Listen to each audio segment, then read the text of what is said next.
tarde aos estudantes, aos colegas, a todos que estejam, todas que estejam nos assistindo aí.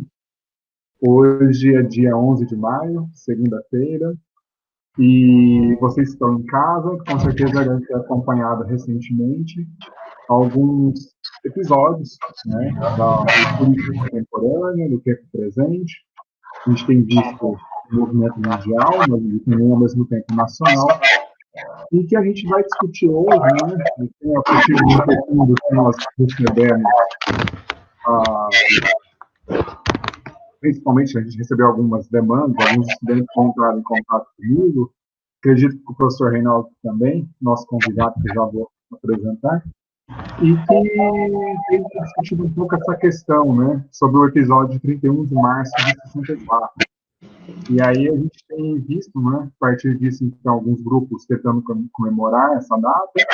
Nos últimos finais de semana, nós temos visto, contrariando aí as normativas sobre o isolamento, nós temos visto grupos se movimentando, pedindo intervenção militar, se manifestando contra o STF, evocando, então, no nosso tempo presente, uma memória sobre a ditadura militar, esse período.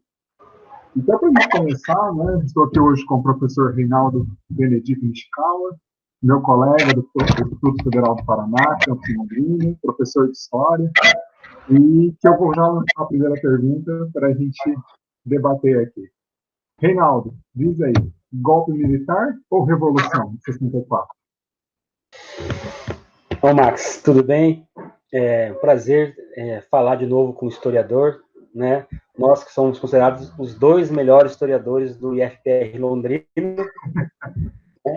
É uma discussão realmente bastante pertinente que a gente está fazendo aqui hoje, né? Haja vista todos os eventos que nós estamos assistindo, né? Algumas pessoas saindo nas ruas, pedindo intervenção militar, pedindo a volta do AI-5, que é algo que causa bastante preocupação, principalmente para os historiadores, né, que já sabem o que foi o evento, conhecem a história, né, e evita repeti-la.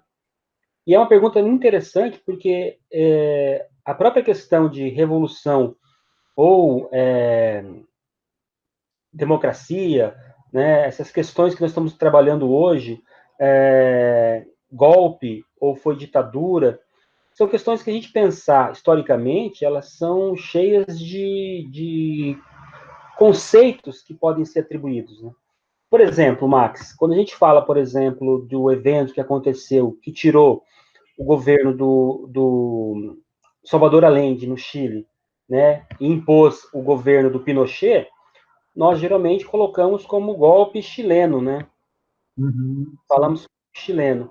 Quando a gente vai falar, por exemplo, da deposição do Raul Fulgêncio em Cuba e a tomada do poder pelo Fidel Castro e pelo Ernesto Che Guevara, nós falamos de Revolução Cubana. Então, parece que o termo revolução e golpe, eles acabam tendo historicidade. Quando você chega no Brasil, também há um domínio desses conceitos, né? Se, por um lado, a historiografia, de modo geral, fala de golpe militar, né, há uma certa parcela da população ligada aos militares, principalmente, que usam a revolução, e vão além, né? Revolução gloriosa. Né? Por isso que é importante a história, para entender a historicidade que há nos conceitos. Né? É uma pergunta muito interessante, porque a historiografia mesmo, né, que nós estamos pautando aqui na discussão de hoje, uma das historiografias mais recentes, elas estão discutindo justamente esses termos, né? E é para se pensar mesmo. E eu vou repetir para você a pergunta, né? Revolução ou golpe? O que você acha? É um tema muito sensível, não é? Tanto aos historiadores quanto à população, a gente poderia dizer, população de maneira geral. Principalmente, acredito, por causa de dois elementos, não é? O primeiro foi essa memória que os militares, logo na sequência, quando assumem aí, o governo brasileiro, o poder executivo, quando assumem justamente o poder sobre o Brasil, é muito interessante, porque os documentos que eles vão emitir, justamente tomando posse das instituições, controlando as instituições, passando mandatos do Congresso Nacional, dissolvendo o Congresso Nacional, reprimindo manifestações, impedindo, então, aglomerações, qualquer manifestação política, caçando direitos políticos. Em todos os momentos, a gente pega desde o primeiro, o ato institucional número 1, o que a gente vai ver claramente é o termo revolução. Né? Então, assim, eles vão já pensar, acho isso bem interessante, os militares vão se preocupar em criar essa memória, né, desse evento, desse acontecimento, vão querer se nomear justamente como uma revolução que, nesse caso, foi importante para a democracia. E o que é bem interessante, né, a gente pensar aqui, lembrar um pouco do Foucault, as palavras e as coisas, nem sempre as palavras são as coisas, nem as coisas são as mesmas palavras, né? A gente pode ir partir por aí. E pensar que, nossa, como é que esses documentos, esses atos institucionais, apesar de trazerem o termo de revolução e ter uma memória que fala sobre democracia, e a gente observa que de democrático não havia nada, não é? Quando a gente pega o saldo desse período ditatorial no Brasil, o que nós temos é um grande número de mortos, desaparecidos, perseguidos, pessoas caçadas politicamente, funcionários aposentados, servidores aposentados, a gente tem o caso na historiografia, a gente pode citar, a censura cultural, né, também é muito grande nesse período, e aí isso é bem interessante a gente observar, não é? Então, como é que perpetua essa memória justamente vindo do órgão oficial, não é? E aí é uma coisa interessante, como é que isso, aí entra o segundo elemento, cria uma memória coletiva. Se a gente pega as pessoas, né, que viveram esse período, e aí a gente tem que também entender isso dentro de um instrumento, como o regime militar fez, sempre é bem interessante. Você citou o caso chileno, o caso cubano, né, desses acontecimentos que surgiram, né, o golpe chileno, a Revolução Cubana. Se a gente pega e observa, então, por exemplo, comparando com outros golpes, né, e outros governos ditatoriais na América como um todo, a gente pega o caso argentino, eu gosto muito do Carlos Fico, ele relembra isso, né? Na Argentina, eles fizeram questão de falar a todo momento, a ditadura argentina fez questão de marcar, nós estamos combatendo aqueles inimigos. São os comunistas, são os de esquerda, são aqueles que querem tomar seus bens, que querem acabar com a democracia, e noticiaram isso a todo momento, né? Então fizeram questão de demarcar que, ó, somos nós contra eles. No Brasil, não. No Brasil, isso foi velado, né? Então, a gente pega, são poucos, assim, as falas, os militares não fizeram questão de colocar assim, ó, nós estamos usando meios justamente para a perseguição de comunistas. Esses meios são torturas, são assassinatos. Não, em nenhum momento a gente vê isso claramente. E isso é um segundo elemento que, para mim, acaba formando esse imaginário social, essa memória coletiva, de que a ditadura, de certa forma, ela foi boa para a democracia, nos livrou de um inimigo, né, que a gente pode até lembrar aí sempre, é o fantasma do comunismo, o fantasma da esquerda, que parece que é assim, vira, né, esse mal que parece que é criado como um mal que transcende e ultrapassa aí anos e períodos históricos. E que eu acho que chega a parte que a gente já tem que debater, né? Essa memória acaba constituindo a impressão de que nós tivemos uma ditadura ou uma dita branda. Né? E acho Perfeito. Que aí fica para você essa próxima, né, da gente pensar aí mesmo, ditadura ou dita branda? O que acontece? Como é que esses termos são constituídos? Sim. Não, é bem interessante mesmo, porque dentro dessa historiografia, né, e a gente usa o caso de um artigo que está no livro A História da Vida Privada no Brasil, né, um artigo chamado Carro Zero e Pau de Arara, que é justamente uma discussão interessante que vai falar sobre esse período militar, em que durante muito tempo usou-se o termo ditadura para se referir a ele, mas que o artigo faz uma reflexão bastante importante. Né? Vai falar que uma parcela da população brasileira, na verdade, não sentiu as agruras do governo militar. Né? Pessoas, por exemplo, que estavam afastadas, que moravam, por exemplo, nos sítios, né? Uma classe média intelectualizada também, né? Que operários que não estavam na frente, né? Não eram, por exemplo, o alvo desse regime. Então, para esse grupo de pessoas, a memória que foi criada justamente é que uma ditadura militar no Brasil não existiu. Foi justamente uma dita branda, que é o termo usado pela historiografia, para se referir a esse grupo de pessoas que, na verdade, enquanto uma boa parte estava vivendo sob o pau de arara, essa outra parte estava comprando carro zero, né, vivendo muito bem. Né? Então, ela vai discutir justamente essas memórias que são criadas em torno desse período militar, que eu acho bastante interessante. Né? Que já vou, como o nosso tempo já está bem curto, já vou puxar para o nosso terceiro ponto. Né?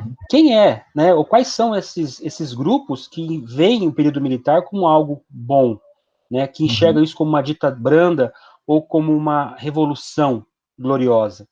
Né? Enquanto nós tínhamos um lado aí no período, na década de 60 até o final do período militar, uma clara divergência nos pontos, né? Quem era a favor, quem era contra, e termina o período militar no Brasil com essa redemocratização e um fenômeno bastante interessante que nós vivemos hoje no Brasil, um período que as pessoas estão pedindo para voltar, né? Agora a questão que fica é quem é essas pessoas, né? Quem são essas pessoas que pedem para voltar? Será que elas realmente vivenciaram esse período? Será que elas são frutos de uma memória que foi construída a partir de determinados relatos que colocam o período militar como algo bom? Só prendia, abre aspas, vagabundos, né?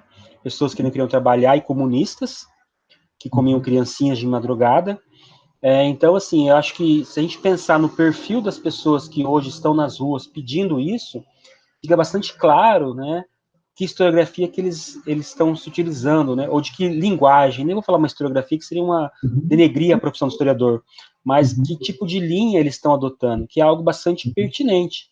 Numa conjuntura atual que a ciência está cada vez mais desacreditada, né, em que se fala de terra plana, em que se fala que a vacina mata, falar, por exemplo, que a ditadura não foi ruim, obviamente que é mais uma dessas elucubrações que saem de um fenômeno que, aí sim, eu acho algo a ser estudado, né?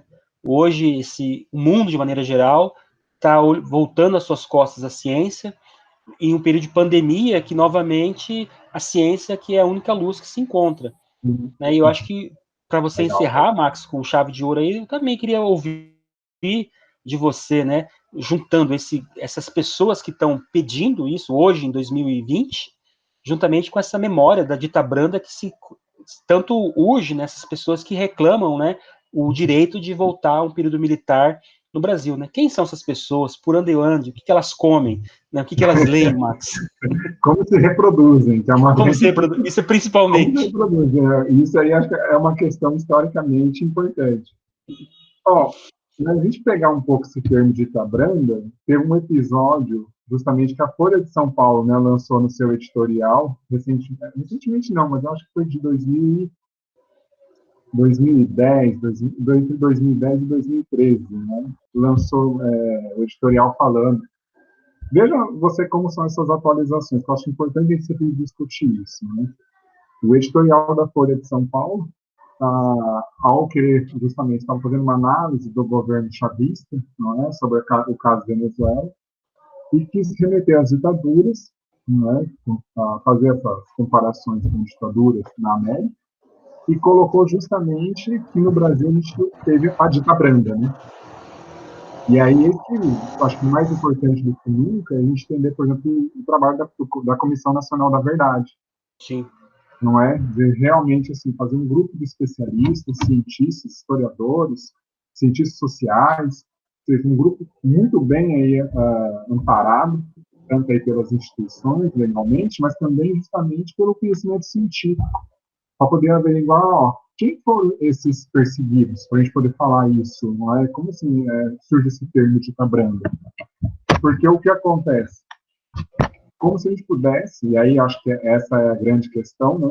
A gente pensar essas pessoas intelectualizadas, assim, vou segurar um pouco esse termo aqui, né? A gente pensar essa classe média que hoje tem ido de novo, pedir, né? Então, intervenção militar, mas pensar, eu acho que esse é o ponto, né? Como é que essas pessoas estão associando a questão da morte? Por exemplo, que a morte se torna algo compreensível a partir justamente de números, a partir justamente de uma questão estatística. Então, por exemplo, eu relativizo a ditadura no Brasil, porque a gente pega o número de mortes não foi tão elevado quanto, por exemplo, da Argentina. Não foi tão elevado quanto do Uruguai, não foi tão elevado que a gente faz essas comparações, do Chile, não é? Só que, eis a grande questão, não é? Calma aí, será que a gente pode relativizar mortes desse jeito? Será que não falta sensibilidade para saber que, olha, né, famílias foram destroçadas, né, sujeitos que conseguiram escapar aí do período da tortura, não é? Não saíram com traumas, não saíram ali realmente machucados, sensibilizados desse período. Ou ainda, a gente não pode pensar das pessoas que, se de alguma forma não foram torturadas, não foram perseguidas, ou ainda não foram mortas, as pessoas que tiveram que se encontrar em determinado momento entre escolher entre ela ou a outra pessoa que nesse caso foi ferida. A gente pega, por exemplo, não é, o próprio fotógrafo da foto clássica lá do Vladimir, a foto muito emblemática do Vladimir, que foi ali assassinado. A gente pega ali, então, essa foto. O que aconteceu com aquele fotógrafo depois? Ele chega a trabalhar pouco tempo, justamente para aquele órgão de repressão, e ele vai sair do Brasil, porque ele percebe o perigo que ele estava vivendo ali e que não era, né? O que ele foi fazer? Ele era jovem, estava cobrindo ali, era uma obrigação dele, para a qual ele não quis pactuar, para a qual ele não quis realmente ali pactuar, no sentido de eu quero exercer essa função. E aí a gente observa hoje, né, então, nesses movimentos urbanos, principalmente urbanos, acho que a gente pode colocar esse termo aqui, que esses grupos, essa classe médica tem ido de AI-5, intervenção, também lidam muito bem com isso. Ah, não, vão morrer pessoas mesmo, não é? Ah, vão morrer. Mas, não é esse número tão grande. A gente pensar, o Brasil tem mais de 200 milhões de pessoas, então, não é um problema se morrer 4 mil, 5 mil, mas nós já passamos de mais de 10 mil pessoas, né? É assustador. No momento que nós estamos falando aqui, a gente nem conferiu o boletim de hoje, né? Para a gente ter esse número, com certeza já está muito maior. Então, eu acho que essa é a questão, porque aí também entram, assim como na ciência a gente pega esses grupos, entram as teorias revisionistas. Né? As teorias revisionistas que distorcem fatos, ou colocam critérios muito ambíguos, ou omitem ali algumas questões, para tentar validar alguns argumentos com fins políticos. Então, e aí, mas isso é ciência, isso não é ciência. Né? Então, assim, ciência não se baseia nesses critérios. É o que a diferencia principalmente, né, a ciência da opinião, do senso comum. Não, a ciência se baseia em evidências, estudos, debate, análise, métodos. Então, e a gente vê, por exemplo, esses grupos hoje se dão ou na linha revisionista ou, que é pior, na negacionista, não é? De que negam. Então, a gente vê esse absurdo das pessoas abrindo até caixões agora para verificar se tem mortos mesmo, né? As pessoas tentando fazer isso. É muito preocupante. E, por último, né, acho que vale a gente pensar, falou desse texto de Carro Zero e Pau de Arara, é muito interessante pensar que, por exemplo, uma boa classe média tem a impressão que foi criado para ela, né, a partir da memória, principalmente do governo Médici, né? Então, as marchinhas, as músicas, não é? Então, incentivando para frente Brasil. A gente observa, então, a questão do consumo muito fortemente marcada, né? Vamos lá, né? Ninguém não pega que uma pessoa fala, não, eu tive um carro Chevette, Opala, todos esses bens de consumo que para uma classe média urbana que estava ali numa situação um pouco melhor, isso foi chamado de período do milagre brasileiro, né? Milagre econômico ali, conseguiu comprar, adquirir alguns bens. Mas quando a gente observa a compra lá no final, realmente o que a gente pega né, a gente teve uma estrada transamazônica que não se concretizou mal e porcamente, né? Pode falar isso. Uma indústria que não se nacionalizou, né? A gente paga esse preço até hoje também. Então, a gente tem vários elementos aí, arroxos salariais, as opressões aí, justamente aos movimentos operários.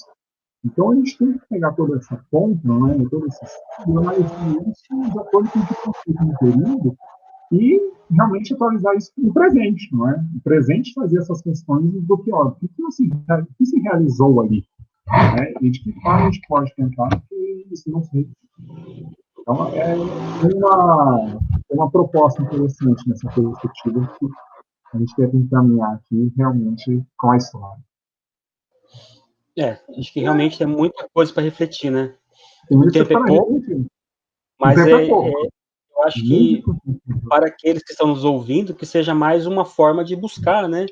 Como diz o nosso filósofo E.T. Bilu, buscar conhecimento, né? Buscar conhecimento. Buscar leituras que vão falar sobre isso. Eu acho que é importante a discussão, porque prova mais uma vez a importância da história, né? Nós estamos repetindo fatos históricos e as pessoas acham que é uma coisa inédita, né? De fato, não. Muita gente realmente apoiava na época do período militar, hoje volta a apoiar, por motivos diferentes, obviamente, mas que é importante refletir justamente, e essa é a função da história, né?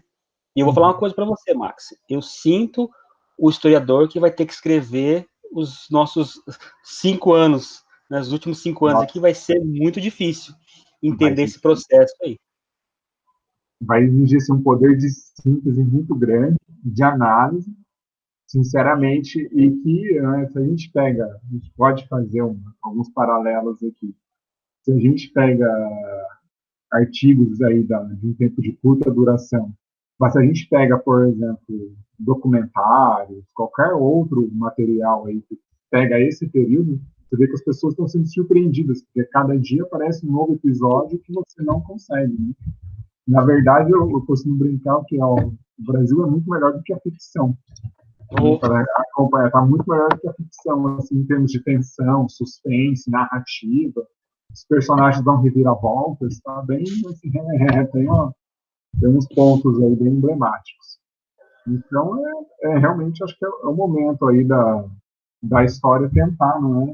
Mesmo assim, esses eventos que são do dia a dia, tentar cobri-los, né? A gente tem que tentar realmente, assim, analisá-los, tentar fazer essas pontes com outros acontecimentos, entender isso, talvez não sei se você concorda comigo nesse ponto, mas talvez seja algo que a gente pegar assim um tempo até maior, né?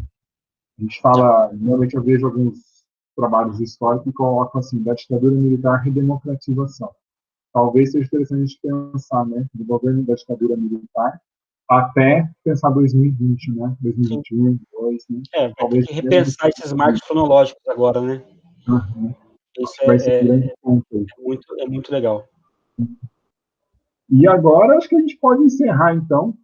Sim. A gente pode indicar as leituras para os estudantes. Sim. Você gostaria de falar mais alguma coisa? Não, eu só queria agradecer a presença, né? É sempre bom conversar com o Max, a gente sempre aprende bastante. E para os alunos que vão assistir a gente aí, eu espero que vocês também instiguem a buscar, a estudar, a ler, tecer comentários, críticas, dúvidas, né, que eu acho que o mais importante dessa discussão aqui é gerar reflexão nos alunos ou nos que forem nos ouvir aí, né? Logo, logo esse vídeo vai estar lá no CP Channel, que é mais um instrumento nosso, né? A holding do CPEC crescendo. E que vai ser legal, né? Acho que a partir daqui, uma proposta nossa é que a gente consiga fazer uma live sobre o tema. Sim, então, se a gente conseguir fazer uma live sobre o tema, discutir esse Brasil e autoritarismo, né? Vai ser bem bacana aí, e aí a gente vai estar justamente com o corpo do CPEC, né? Então vai ser ótimo. Beleza. Reinaldo, eu agradeço muito aí a você realmente por esse momento, pelo nosso debate, nosso diálogo aqui, a gente poder sempre trocar umas ideias, você sempre me instiga muito aí a pensar bastante, é bom a gente refletir, colocar as questões em dia, ao mesmo tempo busca um apoio aí sempre para poder, às vezes, observar elementos que, está faltando isso, está faltando aquilo, mas, nossa, muito bom mesmo, agradeço imensamente pelo diálogo que a gente conseguiu fazer. Acho que assim, justamente, né, a história cada vez mais mostra a sua importância nesse contexto atual, e é sempre bom falar de história, conversar com o historiador. Eu acho que, assim, realmente prova que as ciências humanas têm o seu papel na sociedade, e cabe cada um usar aí da melhor forma possível, e a gente está fazendo nosso quinhão aí, né?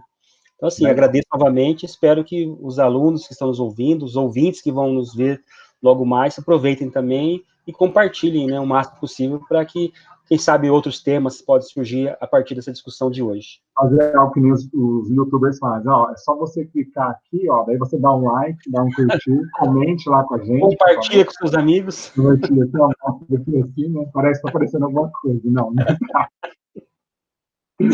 Ai, ai. Reinaldo, muito obrigado. Obrigado mesmo, viu? Obrigado Boa você, noite para você aí. Espero que fique bem, né? Cuide-se. Aos nossos estudantes e todos os espectadores também, cuide-se, fique em casa, não é? Tome todos os cuidados possíveis e logo nós nos encontraremos de novo. Será um prazer. Com certeza. Grande abraço. Até mais. Tchau, tchau. Um abraço. Até mais. Tchau, tchau. Salve, galera. É muito bom estar aqui com vocês de novo, nesse segundo vídeo do CPEC. Quero agradecer aqui em especial a Juliana, que está fazendo um grande trabalho na edição desses vídeos, e a participação do Max, do Reinaldo e do Lawrence, que vão engrandecer essa discussão. Eu quero mandar um abraço para o Gonçalo, que ele está ausente nesses vídeos por conta de um probleminha de saúde né, nós esperamos que brevemente ele possa vir a participar de novo com a gente. Pessoal, então aqui, né, eu vou trabalhar com um tema que é abrangente e que vai ajudar na discussão, né, mais generalizada das estruturas de poder que movem as formas de ditadura, etc., que serão construídas pelos professores. Então eu vou falar sobre medo e pensamento autoritário. O medo, né, na verdade, ele é um elemento fundamental da essência humana, né? O Bauman, por exemplo, ele explica, né, que o medo ele está nessa incerteza diante de algo imprevisível, né? Algo que não pode ser identificado, ou uma ignorância diante de um fenômeno que não pode ser explicado de maneira como as pessoas querem, de uma maneira fácil. Então o medo ele tem essa característica, e quanto mais, né, fragmentado esse medo, mais a pessoa fica aterrorizada diante dos fenômenos. Então, quanto mais esse medo ele se pulveriza diante de diversos argumentos, diante de muitas pessoas, nas redes de WhatsApp, por exemplo, as pessoas tendem a ficar com mais medo. Então, vamos lá. Né? O medo ele pode ser utilizado, e já foi utilizado muito, né, como legitimador de ações políticas dentro dos estados e da nossa experiência histórica política. Ele é comumente utilizado, principalmente, né, nesses sistemas autoritários. Então, nós vamos observar como ele procede. Então, o primeiro autor a trabalhar com medo, que eu vou, né, observar com vocês, ele não é o primeiro autor a falar sobre isso, mas ele é o primeiro. O mais importante é entender esse papel do medo na formação do Estado, que é o Hobbes, né? O medo, para o Hobbes, então, ele tem uma escala legitimadora do Estado, né? É o medo da própria morte. Esse medo da morte ele vem do processo de violência característico, né, do estado de natureza.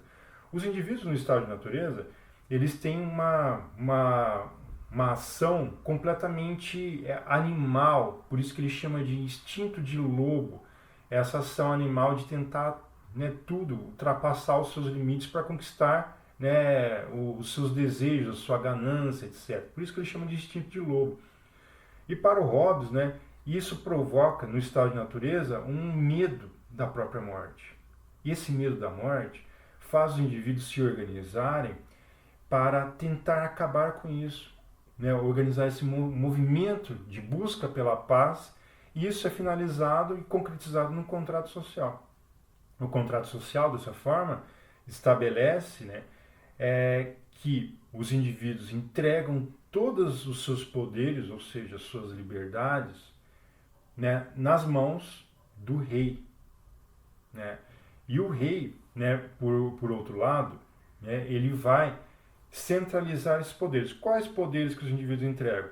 O poder de legislar, que é fazer as leis, o poder de executar diante das leis, e o poder de julgar. Então, esses poderes, eles são entregues na sua totalidade. Dessa forma, o rei ele absorve esses poderes em sua completa totalidade. Isso significa, né, que ambos têm contrapartidas também, porque é um contrato. Então, obviamente, os indivíduos que entregam todos os poderes para o rei, eles têm assegurados a sua vida. E a vida para o Hobbes é uma coisa muito ampla. Não é a questão somente da vida, né, biológica, mas é essa vida que contempla toda a dignidade humana. E o rei, por outro lado, mesmo recebendo poder, ele tem uma responsabilidade contratual que é assegurar a vida dos indivíduos. Correto? Ele justifica dessa forma o que acontecia na época, que é a monarquia absolutista, que de certa forma, né, durou mais ou menos 100 anos, e depois da Revolução Francesa, né, nós tivemos grandes transformações que ocorreram. Então aqui a gente precisa ressaltar algumas questões. Primeiro, essa necessidade do instinto de lobo ser domesticado, que é uma necessidade hobbesiana, ela significa controle da liberdade dos indivíduos. Ou seja, o Estado ele tem um controle total, tanto é que os indivíduos eles não são vistos como cidadãos, mas sim como súditos, porque devem uma obediência ao Estado que está na figura do rei.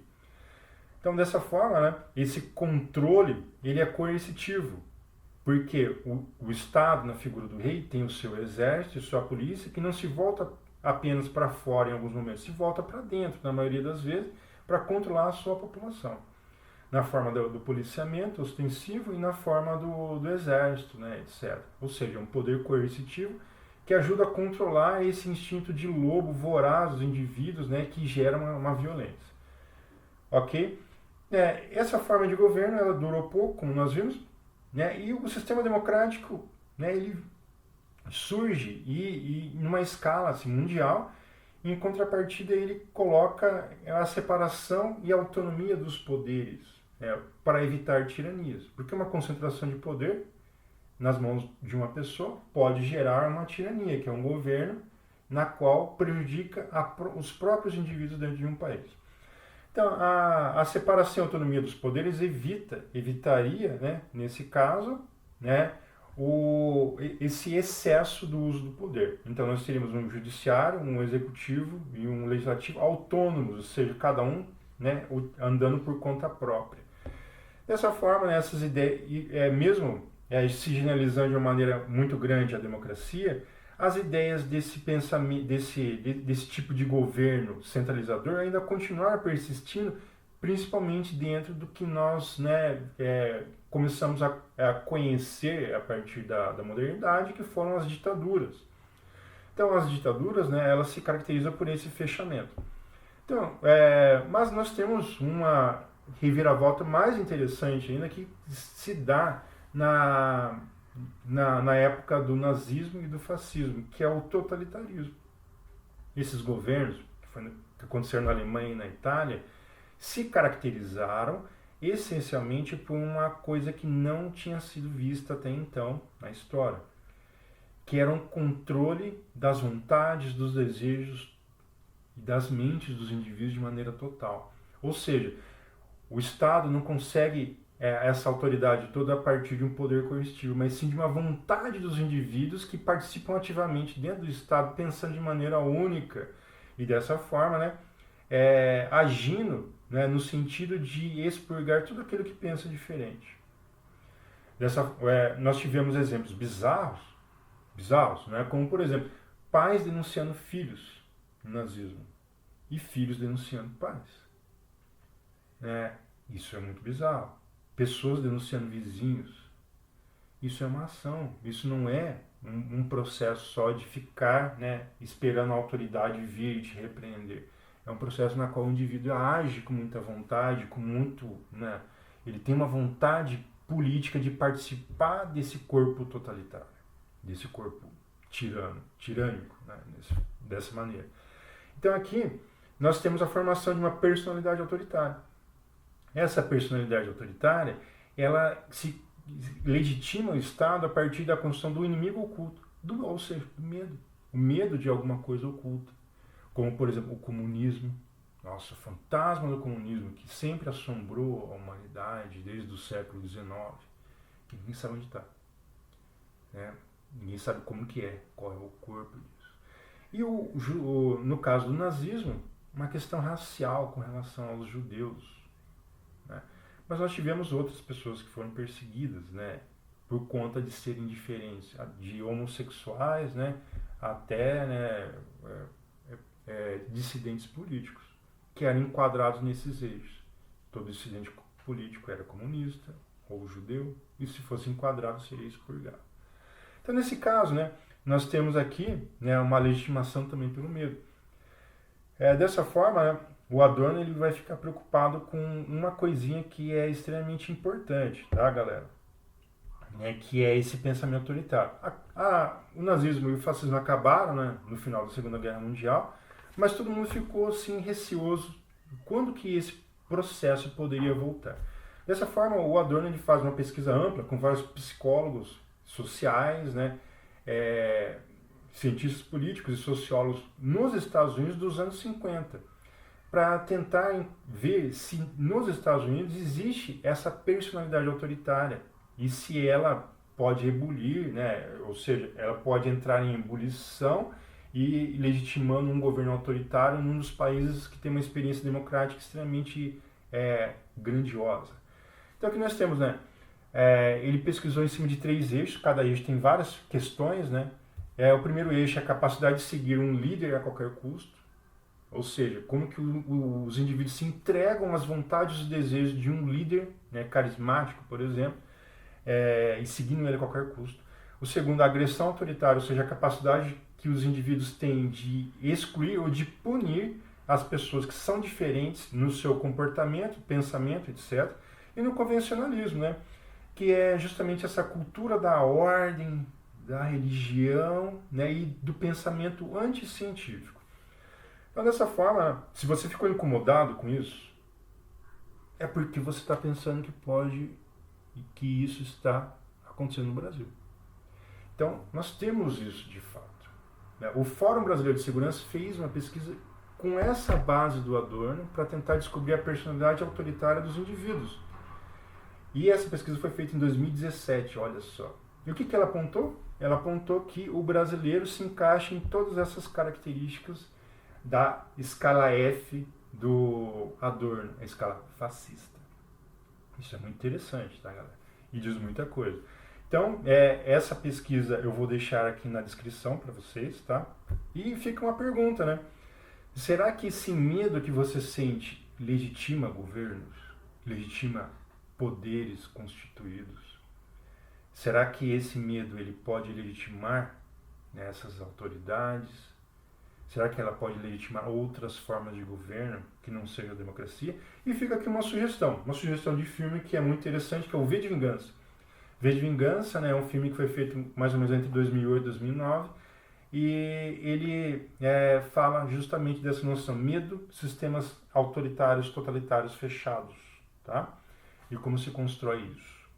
Então, eu vou deixar aqui na descrição também os livros que eu usei, que foram esses, né, do V4, né, os clássicos da política, as grandes obras de Maquiavel aos nossos dias, do Chevalier, e o Medo Líquido, né, eu deixo aqui na descrição para vocês. Então é isso, galera, beleza? Pessoal, tudo bem?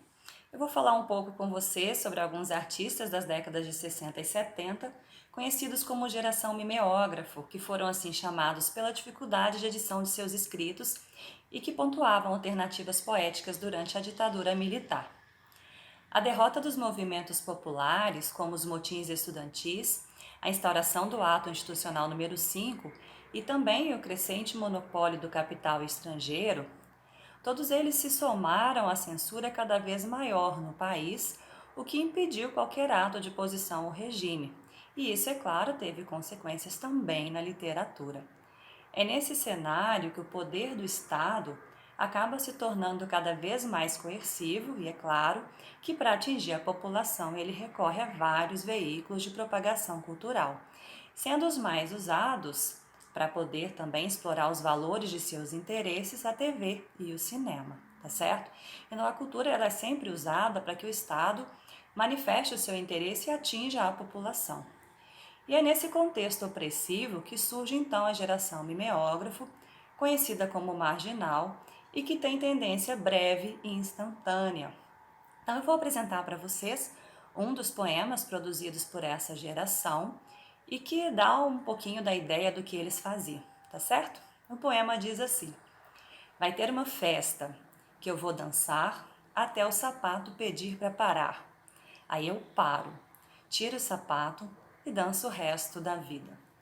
Esse poema é do Chacal. E aí, o que vocês acharam? Eu fiquei surpresa. E vocês? A minha expectativa inicial é de que seria uma poesia engajada, que falasse de crítica social, que se opusesse ao sistema, mesmo que de forma velada e que a linguagem trouxesse toda a ideia de oposição ao regime. Mas não é. Em tempos de censura, a opção pelos poetas da geração do mimeógrafo não foi o compromisso ético e político. Eles não se envolveram com os problemas sociais brasileiros. Como vocês podem perceber, nesse poema que nós lemos, o Chacal decidiu por ressaltar a alegria da vida em um contexto em que ela fora perdida pelo medo de viver sendo quem se quer ser. É uma opção, né, gente?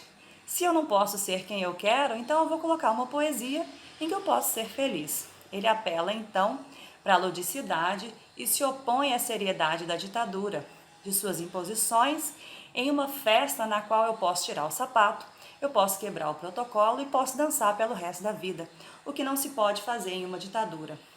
Então, o poema, na verdade, ele preza pela curtição imediata. Numa vida, né, em que eu não posso fazer o que eu quero, a poesia me traz essa possibilidade. A linguagem é sintética, é coesa, ela é descartável porque ela simplesmente vale naquele momento. Ela não traz uma luta, um engajamento. E é uma sociedade em que, como o governo estava tentando, pela propaganda, pelo panfleto, induzir as pessoas a gostarem daquilo que o governo estava produzindo, é uma poesia que também vai ser panfletária, que é rápida, que é econômica. Então, se vocês quiserem conhecer um pouco mais a respeito desses poetas marginais, daquilo que eles produziam, vocês podem ler então o artigo completo, que eu vou deixar o link para vocês, e conhecer um pouco mais sobre essa geração mimeógrafo, conhecer o que eles produziam e entender um pouco mais sobre essa literatura, que apesar de não ser crítica ao sistema, apesar de não ser crítica ao governo, trazia em si uma oposição à seriedade e ao protocolo, a um governo fechado que não permitia que as pessoas fossem quem elas de fato gostariam de ser.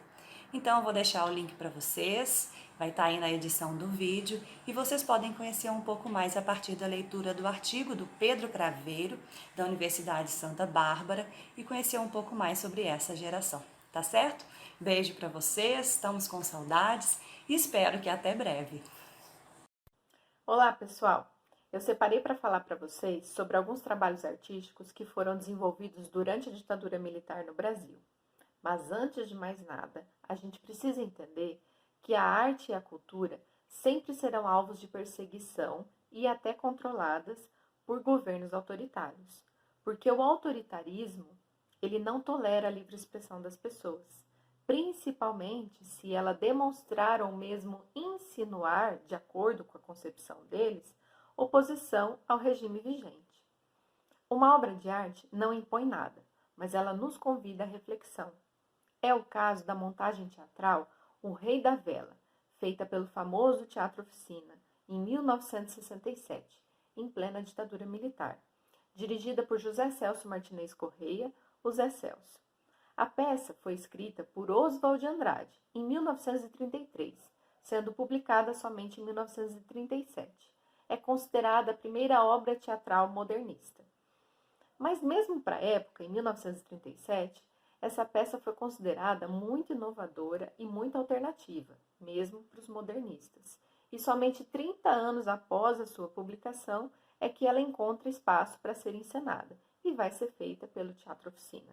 O enredo da peça de Oswald de Andrade tem como pano de fundo a decadência dos latifundiários, os fazendeiros de café do interior do estado de São Paulo, depois da crise de 1929. E também tem a ver com uma experiência pessoal do autor, que se viu no meio de um monte de dívidas na década de 30 e teve que se envolver com agiotas para tentar sair dessa.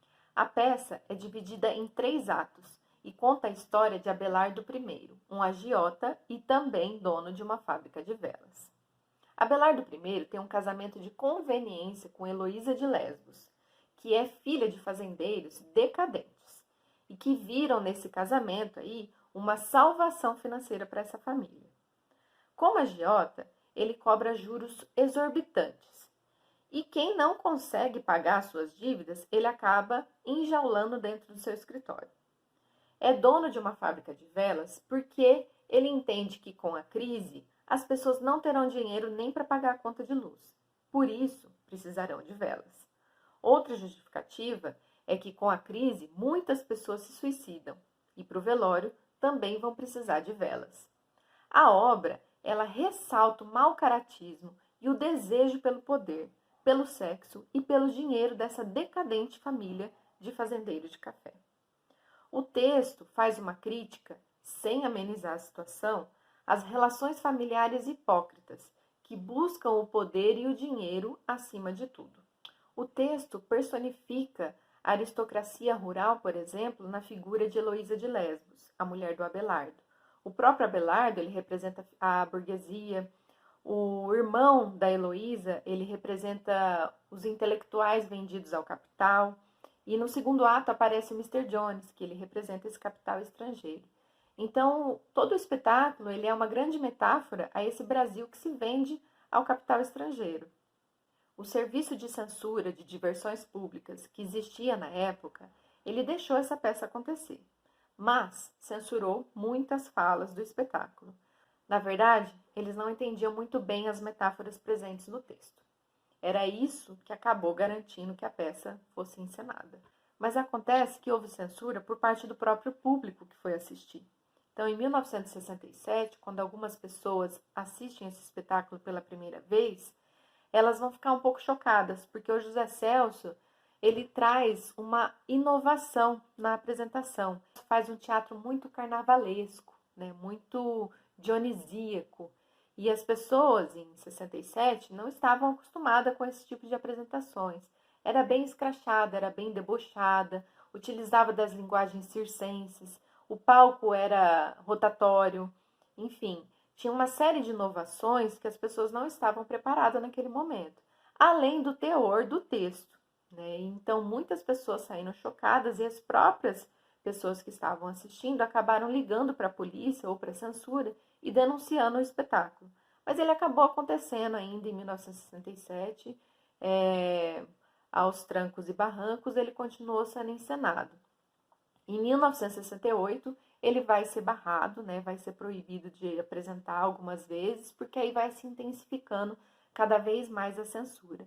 Definitivamente, essa peça não era para um público conservador. Em 2017, a montagem completou 50 anos e ela ganhou uma reencenação.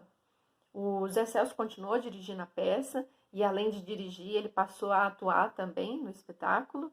E para o diretor, vivemos tempos mais sombrios do que aqueles em que a peça foi apresentada em 67. Para ele, o texto de Oswald de Andrade se torna cada vez mais atual e necessário. Já no cenário das artes plásticas, a década de 60 é marcada com as propostas estéticas do neoconcretismo. As propostas neoconcretas visavam abolir com os suportes tradicionais da arte, explorar o espaço de uma forma diferente do convencional e primava também pela liberdade de experimentações e criações artísticas. O neoconcretismo também estava em busca de um envolvimento muito maior com o espectador. A obra de arte só faz sentido ou só existe na relação com o espectador. Então, os artistas neoconcretos já estavam em busca de novas formas de fazer arte. E no final da década de 60, o Brasil vai começar a viver o momento mais duro da ditadura militar no Brasil, com o AI-5. Esse decreto intensifica a censura e vai para além da proibição da exibição dos trabalhos artísticos. O AI-5 resulta em perseguição dos artistas e, por vezes, prisões, torturas e exílios para aqueles que se expressassem contra o regime. Era o tempo dos alienados ou dos engajados no campo cultural. E muitos artistas tomam posição política nesse momento. Arte e vida se misturam. A produção de Cildo Meirelles é um bom exemplo de arte engajada. A censura acaba provocando a criatividade dos artistas, que burlam as regras e os sistemas da própria arte para fazerem circular os seus trabalhos.